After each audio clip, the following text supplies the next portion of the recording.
and December, no, this is all within 2020, I'm sorry. Between March and December of last year, 2,800 anti-Asian based bias incidents were cited. This is by various organizations. Between March and May of last year, the UN reported more than 1,800 racist incidents against Asian Americans. And the New York Police Department reported that hate crimes motivated by anti-Asian sentiment jumped 1,900% in New York City in 2020. In Seattle alone, between 2012 and 2017, less than 10% of reported hate crimes resulted in hate crime convictions. What I wanted to emphasize is many of the incidents against any marginalized group usually do not end in the conviction of a hate crime. And part of the reason is that the lawyers who represent hate crime offenders are very effective in getting the charges reduced from a hate crime to something like an assault, because the sentencing for a hate crime is much higher than most other offenses. In addition to hate crimes, what is really significant today is AAPI folks also face the consequences of the model minority myth in healthcare. That is, not all Asians are perceived equally. A lot more pressure may be put on certain ethnic categories within the rubric of Asian Americans. Something that has happened in the context of COVID-19 is not only do patients refuse to be treated by Asian doctors, but white doctors have refused to treat AAPI patients. This is just unacceptable. I'm going to go over some national statistics. I do not want to spend a whole bunch of time on this, but I do want to point out the lines, the numbers in red. One of the shortcomings of the FBI's report on hate crimes, which is released in November of every year, is most anti-Asian hate or hate crimes are lumped together under anti-Asian. Within the past couple of years, the FBI has separated data to identify the number of hate crimes against Native Hawaiian or other Pacific Islander groups. If you look along the top anti-Asian line, the number of incidents, the number in parentheses is 2019, and the number on the left is the most recent data. So the most recent data shows that there is a rising increase nationwide in the number of anti-Asian hate crimes. Native Hawaiian Pacific Islander groups stayed pretty much same, small rise 21, but not huge. And anti-Arab hate has increased, but many of the other groups, I wanted to break out crimes against Muslims, Buddhists, Hindus, or Sikhs.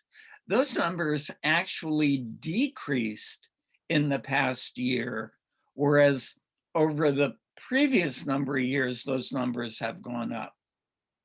Don't want to spend too much time on that, but you get a sense of the rising rate. According to a report released by the Asian Pacific Policy and Planning Council and Chinese for Affirmative Action, more than 2,100 anti-Asian American hate incidents just related to COVID-19 were reported nationwide in 3 months between March and June of last year. And much of the increase in anti-Asian offenses is due to a racist president repeating the phrase Chinese virus and Kung flu over and over and over. So now the population uses that, and that's what leads to the challenges of AAPI people trying to get either a vaccine or be treated.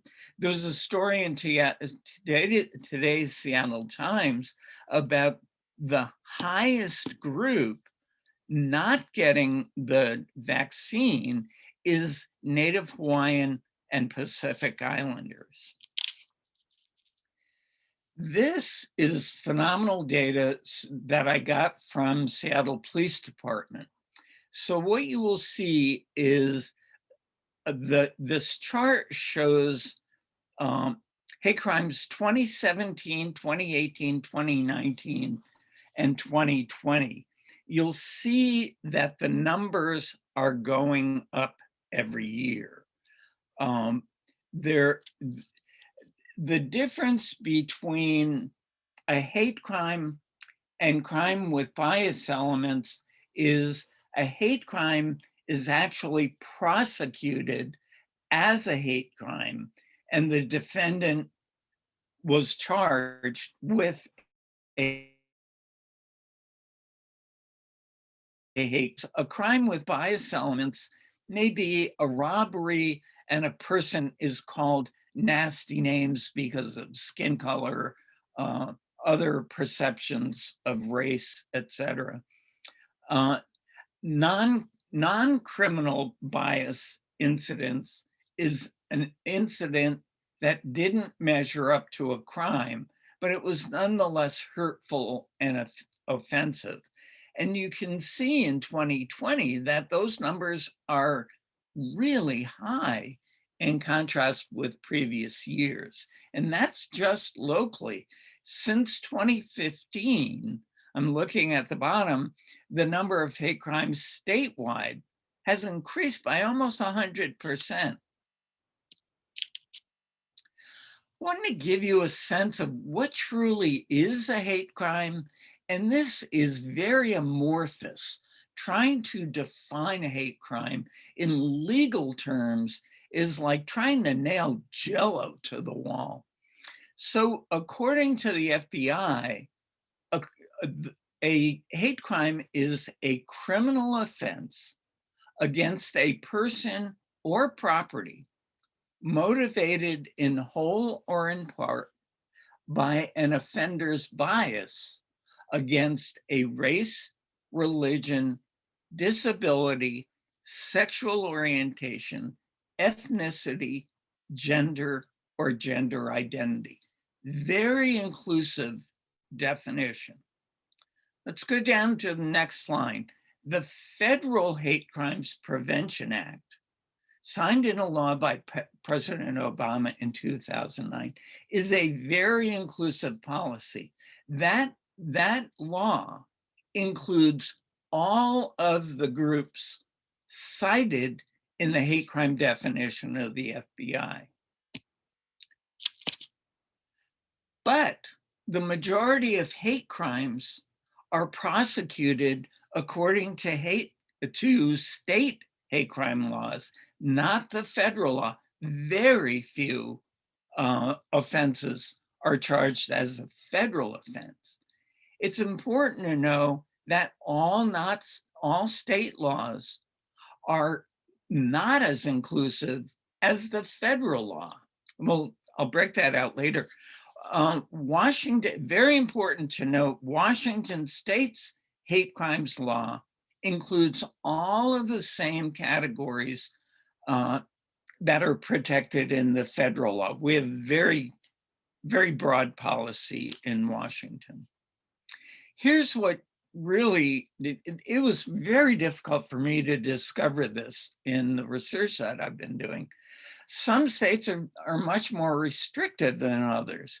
19 states exclude protections on the basis of disability. If you are a disabled person in a state without inclusion of protection on the basis of disability, the only way to have a hate crime charge is by the federal law, which is very difficult to make happen.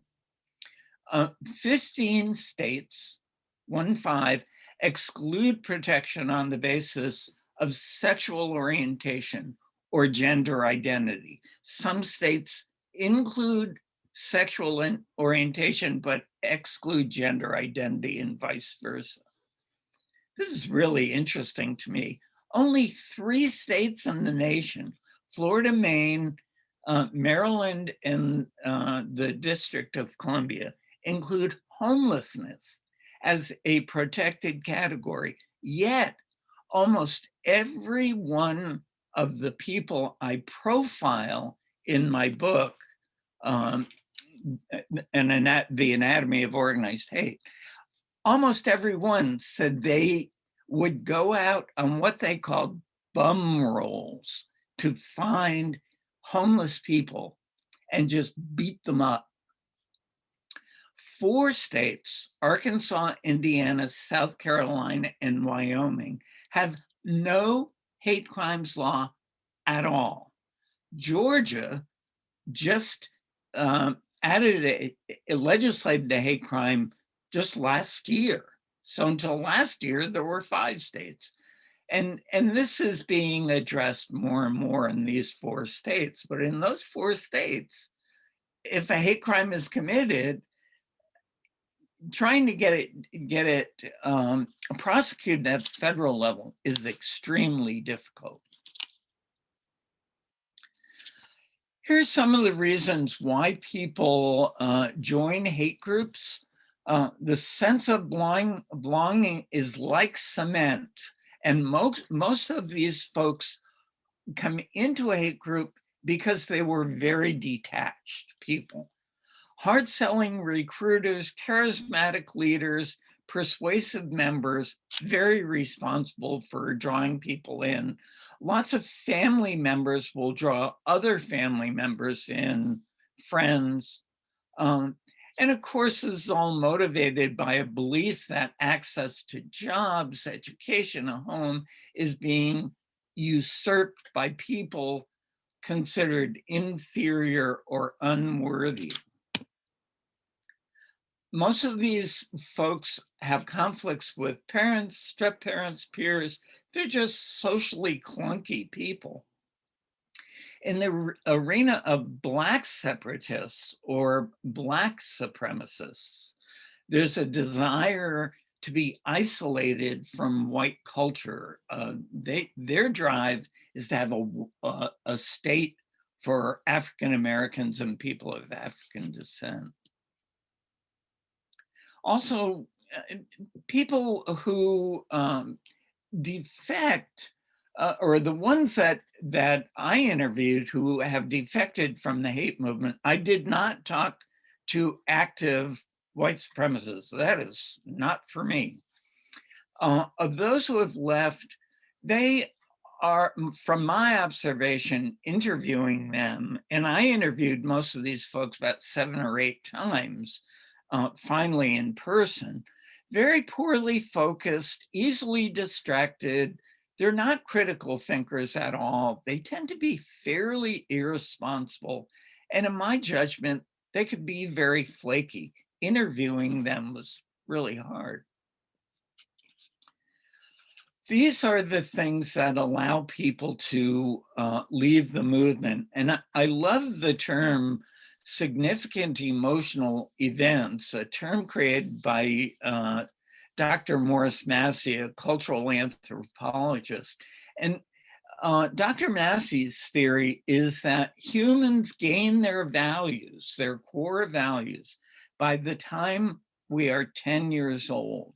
And our values will only change when we have a significant emotional event. It could be reading a book, falling in love, falling out of love, any number of things. But what I discovered is what causes people to leave is they were able to identify significant emotional events. So the first is gaining a relationship with a person they had targeted before. Um, Many of them had time to reflect over a couple of years in the slammer. Um, Many of them turned to religion. Quite a few people I interviewed became born again Christians um, after they left the movement or as a part of leaving the movement. Birth of a Child had a major influence on 3 of the 6 people I profile in my book, reawakening of their own personal core values. Suddenly they realized I'm doing stuff that I would never do on my own. And also recognizing the hypocrisy. For example, national leaders are really morally bankrupt. Many who profess family values have been convicted of domestic violence, crimes against children, not sexual crimes necessarily, but crimes against young people. I wanted to talk about the number of hate groups nationwide, because this too is very amorphous. So every February, the Southern Poverty Law Center updates its hate map and identifies the current number of hate groups. So last month, are we still in February? Today's March.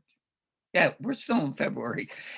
Just earlier this month, the SPLC identified 838 active hate groups nationwide, which is 182 fewer than the 1,020 identified a year ago.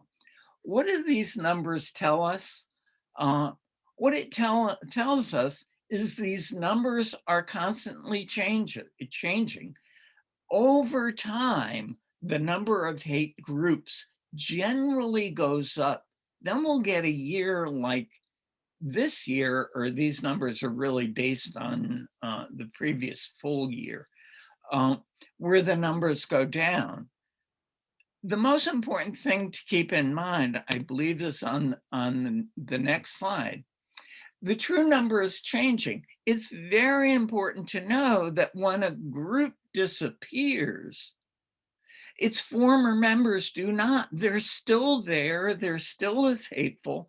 Many of them will stay connected to the movement via social media, and some will become lone wolf offenders. So as we see the number of hate groups drop, that doesn't mean the number of hateful people has dropped in any way. The number of individuals in any organized group is unknown and largely unpredictable. When I talked to the intelligence director at SPLC, she told me that if you ask the leader of any group, how many members do you have? They'll say, oh, we have a couple hundred. Well, that could mean they have 5. So you're not going to get it from them, and there's no way to poll that constituency. What you will see on this slide is hate groups identified in Washington state by Southern Poverty Law Center as of February 22, just earlier this month. there is you will see new in yellow. There are 3 new groups, but we have 8 fewer than we had last year. The names of these groups are probably not going to be very meaningful to you. We know that if you look about 3/4 of the way down, there are 2 chapters, one in Seattle and one in Spokane, of Proud Boys. They're a very national group, very involved in the insurrection at the Capitol in January. If you look in the middle, you'll see the type of groups. There's no specifically anti-Asian group. There are anti-Muslim groups. But it's important to know that no matter the type of group, these people are very likely to hate anybody who's not white. And then I include what municipality they're in. By the way, if you would like copies of the slide presentation, you can request them through info@C.A.C.A.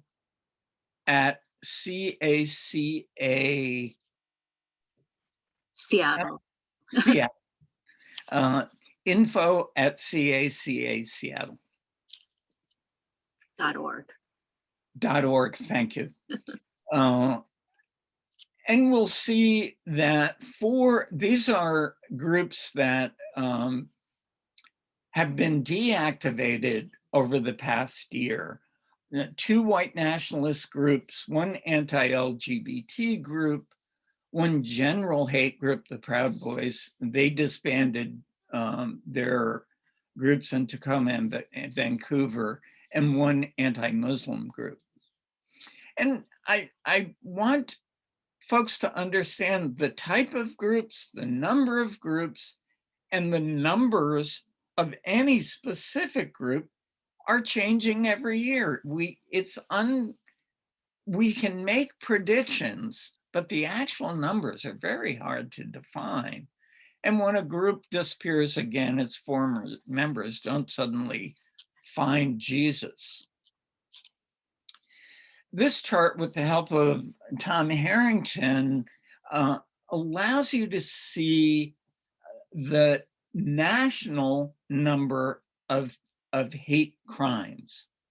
And when you look at this chart, there's not much movement. The number of hate groups based on FBI data are fairly similar every year, between with the exception of 2014, where the number went down a bit. The numbers are usually between 7,000 and 6,000. That is related offenses, whereas the line in blue purplish is actual hate crimes. I stayed at the bottom. This is very important to conceptualize. The statisticians at the FBI are doing the right things. They're analyzing the data they get. They're just not doing the right things.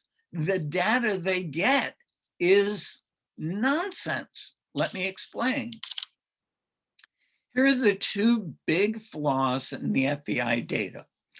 According to the Bureau of Justice Statistics, 54% of hate crimes are never reported to police. So if more than half of hate crimes are never reported, we can say that the data from the FBI is only 46% reliable.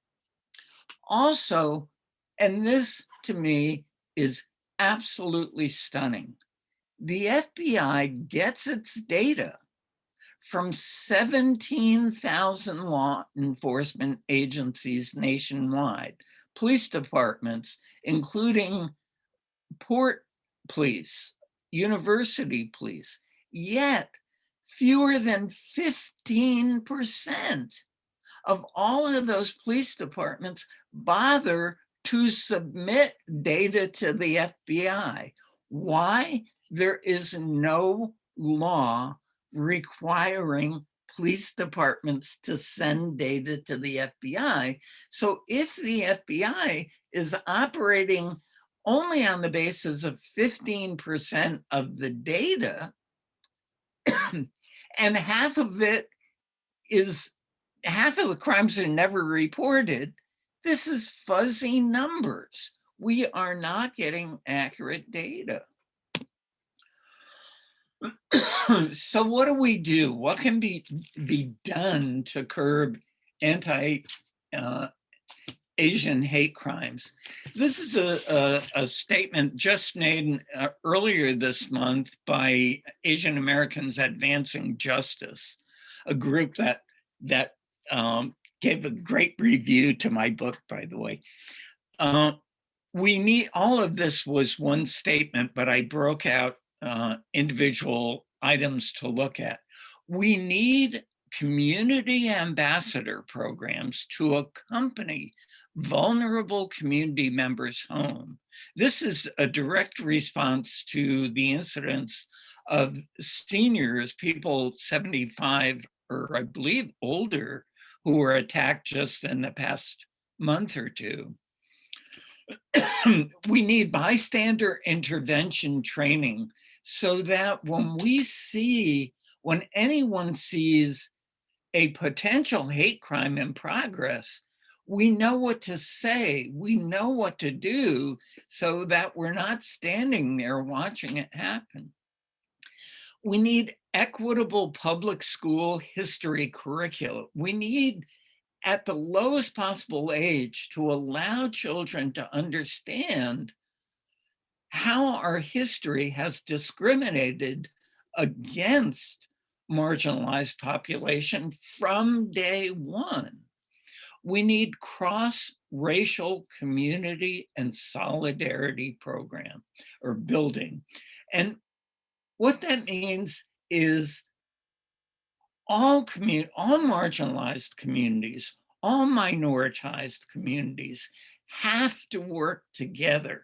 Any one group trying to defend itself is not going to be as strong as all groups working together. And finally, the AAAJ says we need restorative justice programs, ways to help people who think and act in hateful ways. Before we go to questions, I also wanted to suggest we can adopt strategies that include specific options for legislative action. For example, in the state of Washington, we have House Bill 1071, which is a bill to hold hate crime offenders accountable. We need to ensure that that bill passes. We need pre-K and K-12 education so that people learn at the lowest possible age what difference means. We need support from small businesses. We need corporate incentives and community organizations to collaborate and work together so that we can come up with one big defense. And I want you to think about other strategies and talk about strategies within your own community organizations, your own family groups, your own peer groups, to think, what else can we do? We have to rely on people who have foresight and know what it's like to be on the receiving end of hatred. I include 5 of the 7 points that I include in my book to resist hate, and I don't want to spend time on this because I really want to get to questions. Know your candidates, always vote, be involved in your community, be an ally to other communities, empower victims of hate crimes to file a police report. Teach children about differences at the earliest possible age. If you have a baby, let your friends of color hold your child so your child knows what it feels like to be embraced by someone different. Know and adhere to your own core values and never give them up. Be mindful of those significant emotional events. Rather than going to book sales and promoting myself, I want to hear any questions. If you haven't already, you could put questions in the chat. I'm going to stop sharing for a few minutes and see if any questions came in. Kathy, did you get any questions so far? I did, and I encourage people to type questions in the chat. So Lonnie, of the ex-hate group members you interviewed, did any mention AAPI hate in particular, or was it generally anyone who was non-white? Great question. I don't think any of the people I talked to mentioned specific anti-AAPI offenses. Almost all of them talked about severe, very, very vicious attacks on Black people, LGBTQ people, and also a lot of anti-Semitic hate against Jewish people. But I don't recall people talking specifically about anti-AAPI. Good question. All right. Next question. So how do you determine that 54% of crimes are not reported if they're not reported? Do you mean that law enforcement agencies do not report 54% to the FBI? Oh, that is a very savvy question, and one that is not very easy to answer. So the reason why the Bureau of Justice Statistics has data different from the FBI is each one predicts the number of, or I should say, computes the number of hate crimes based on different methodologies. So the FBI relies on police departments to furnish the data. And as I said earlier, the majority don't. What the BJS uses to gather data is surveys of people, of Americans. The BJS will send out about 250,000 surveys, very comprehensive 80-question surveys of people just randomly chosen around the country, asking questions such as, have you witnessed a hate crime in the past year? What makes you think that was a hate crime, in the variables to identify that. Very comprehensive data. So the main difference between BJS and FBI gets its data from cops, BJS gets its data from people. Which do you rely on? I asked very specifically the chief investigators from both SPLC and Southern Poverty Law Center and ADL, and they said, we'll follow BJS data. Thank you, that was a good question too. Oh, we're getting quite a few more. Do you have any statistics on how many members of law enforcement and military are part of hate groups? No, that again, I don't. But I will have to ask Southern Poverty Law Center about that. That's a great question.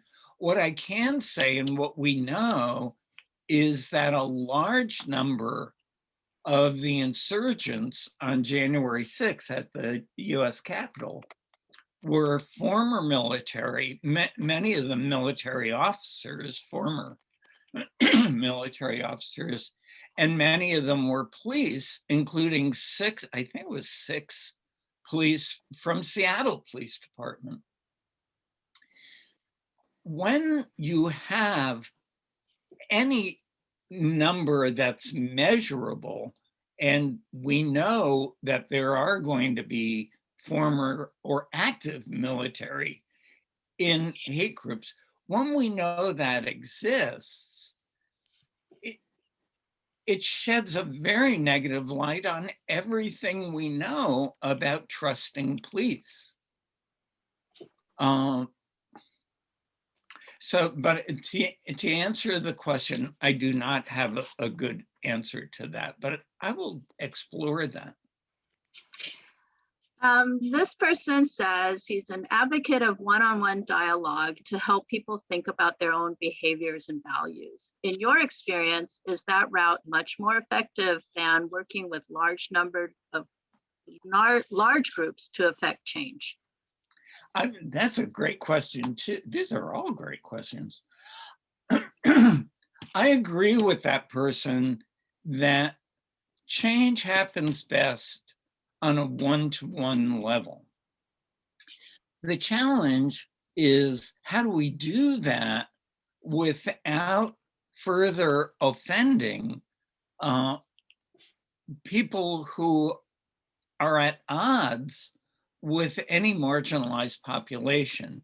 Part of the reason that Robin DiAngelo's book, White Fragility, has gotten so much traction is she talks about how difficult it is for particularly white people to address their own racism. And I would say fairly confidently, anybody who grew up in the US and says, I am not a racist, needs to explore their actions a little bit more. And the best way to do that is one-to-one. Next question, how effective would it be to have public service announcements and ad campaigns on TV or on other media sources? Very effective. The value of public service announcements is you reach a much wider audience. Americans need to know the truth about hate groups and hate crimes, and very few do.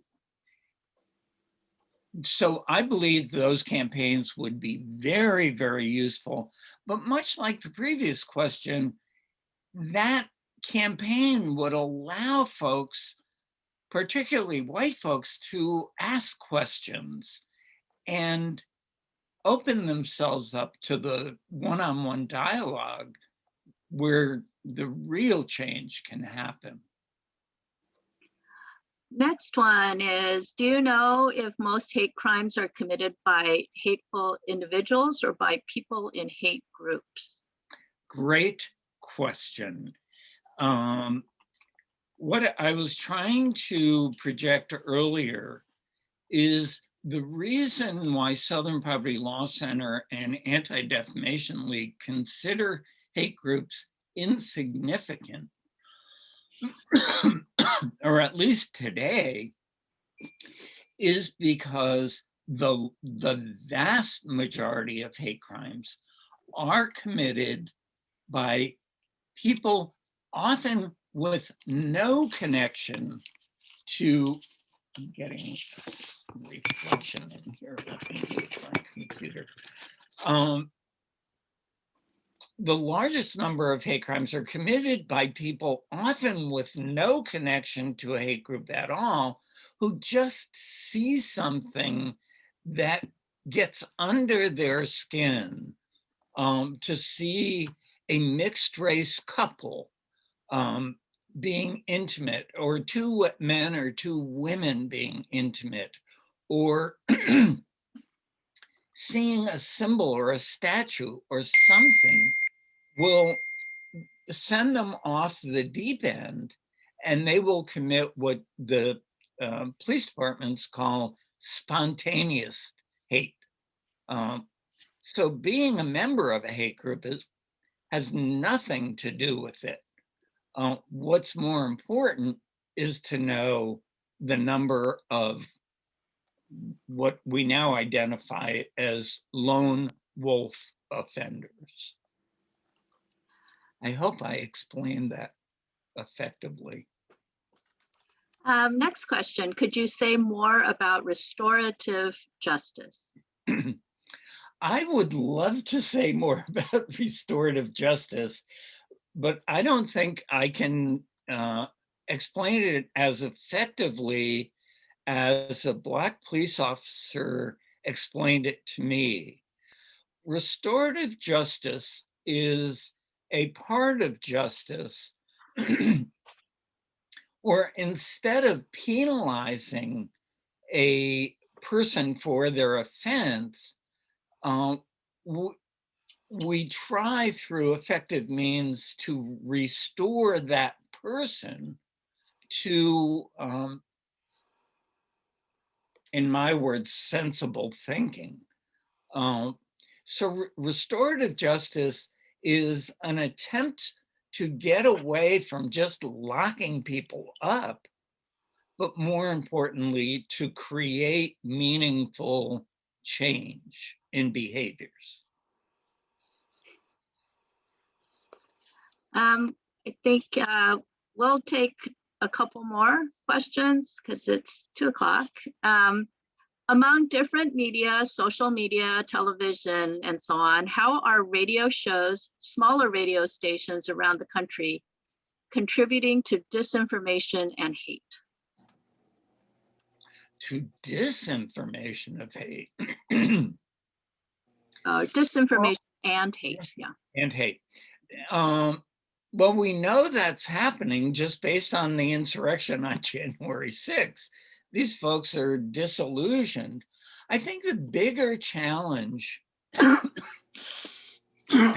I'm making a political statement, but I think the bigger challenge is the damage done by the former president of the United States, making truly xenophobic and racist comments, so blatantly racist. And the number of people who not only believe that, gee, I was tempted to say bullshit, but gee, that would be inappropriate. Beep. Beep. The number of people who believe that those false assumptions, capitalize on it by writing blogs and this misinformation campaign.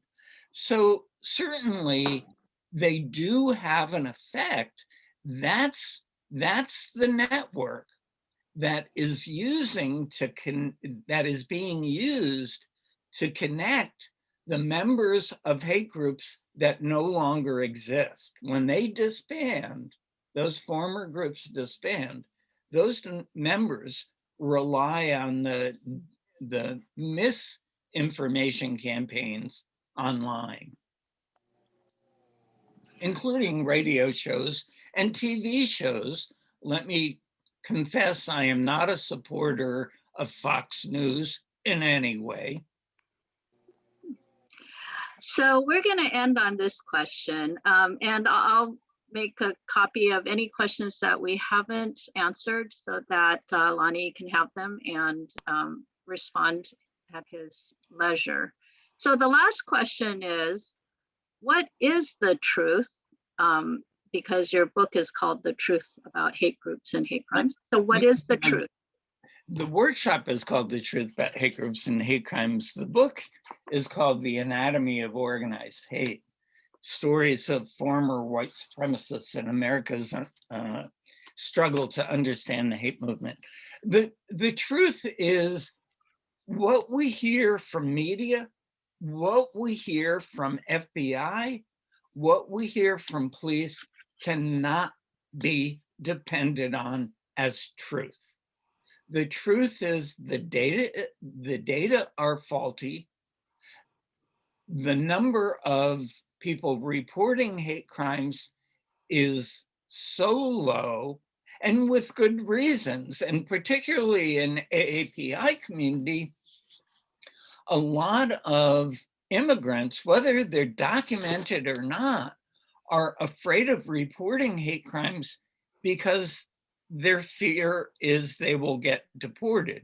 That is generally not true, but if that holds them back from reporting, they need to know the truth that if they report a hate crime, they're not going to become a victim in a victim to another offense by a police department.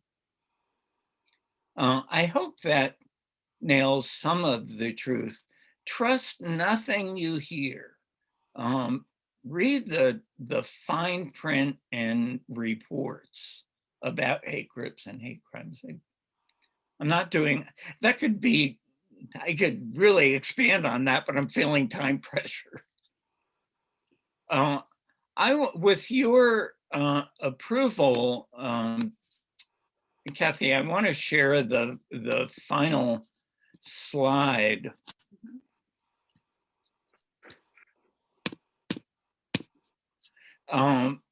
If you'd like a copy of the book, an autographed copy, you can send an email to me. The price of the book is $16.95. You can pay by check or a Venmo account. My friend Tom Harrington made that process very easy. If you live in Seattle, send me an email and I can arrange to leave a book at my door. You can slip a check or cash through the mail slot and you don't even have to put on a mask. Also, again, if you'd like copies of the slide presentation, you can get that at info@cacaseattle.org. I really want to thank you all for being here. Thank you, Kathy, for all of your help and your behind the scenes help today. Thank you very much. Thank you, Lonnie. It was a wonderful presentation. Thank you. I agree with that. Very, very well done. Yes, Who very said that? clear. Okay, thank you. I'm glad to hear that. Were we recording this, Kathy Lee? After slide 3 or 4, I remembered. Okay. Sorry. Not to worry, not to worry. Thank you all. Lonnie, this is Selena. I just want to say hi. I met you through mediation. Oh, wow, that was a long time ago. I know. Yeah, glad to see you doing well. Oh, yeah, thank you. That's great. Yeah, thank you for the presentation. Beautiful slides, beautiful slides. Oh, Yeah. thank you so much. I appreciate Great job. that. Thank you. Bye. Thank you. Bye-bye. Bye. Thank you, everybody. Thank you, Kathy. Thank you, Kathy. Thank you, Kathy. Thank you, Kathy, Mimi. Thank you, Thank Kathy. you. Thank you. All Especially to right, have a Mimi and nice Kathy. Thank you, Lonnie. Bye-bye. Thanks, everybody.